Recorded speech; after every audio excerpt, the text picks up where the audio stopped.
les heures de la journée, les moments de la vie, c'est ça. Donc, si on regarde, pendant notre journée, si on se lève le matin à 6 heures le matin jusqu'à 10 heures, ça va être les heures kappa. C'est les heures où est-ce que notre système est encore très lent, un peu comme kappa, hein? Donc, c'est le temps kappa. Ensuite, de 10 heures à 14 heures, c'est le temps pitta, hein? C'est en même temps que le soleil est à son zénith. C'est le moment où est-ce que vous devriez manger votre repas le plus consistant avec l'énergie de Pitta qui vient supporter notre digestion. Ça va nous aider dans notre digestion. Donc, de 10 heures à 14 heures, Pitta est très présent dans nos énergies. Et ensuite, de 14 heures à 16 heures, c'est Vata qui va prendre le plus de place, donc beaucoup de mouvements et tout ça.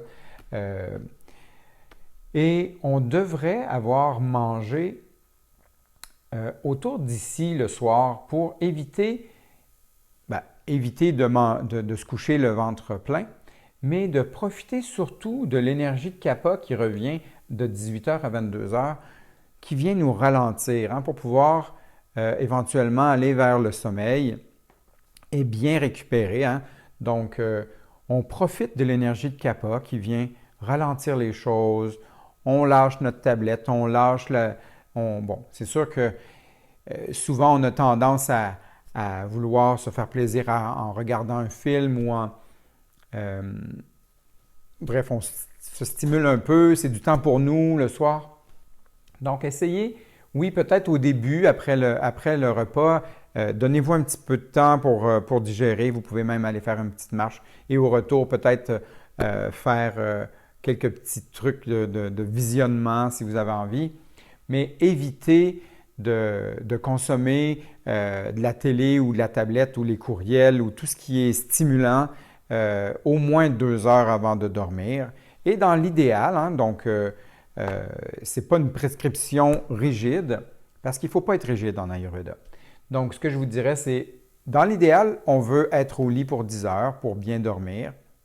Si on y va avant, tant mieux parce que les heures de 22 heures à 2 heures du matin sont les heures Pitta, hein. Donc, si on se couche après ça, ben, on va avoir Pitta qui va risquer de faire comme ah oui, OK, il faudrait que je fasse ça, il faudrait que je fasse ça. Donc, qui est beaucoup d'enfer.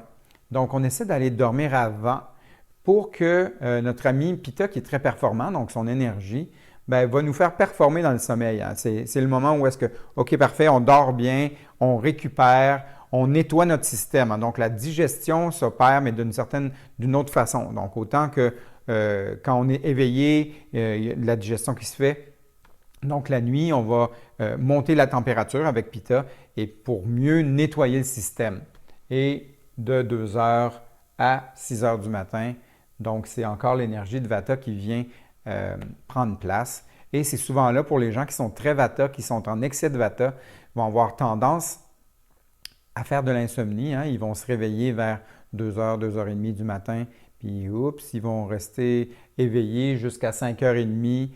À 6 heures, ils voudraient redormir parce que là, c'est le temps où Kappa revient, puis là, il y aurait plus de place à la détente. Donc, ça ressemble un peu à la roue d'une journée, mais on va aussi retrouver Pitta plus en été, hein. On comprend que la chaleur va faire que Pitta est plus présent en été. Ensuite, on va avoir plus Vata à l'automne et début d'hiver, puis ensuite, milieu d'hiver jusqu'au printemps, on va avoir Kappa qui va être présent. Donc voilà la roue du temps avec l'Ayurveda.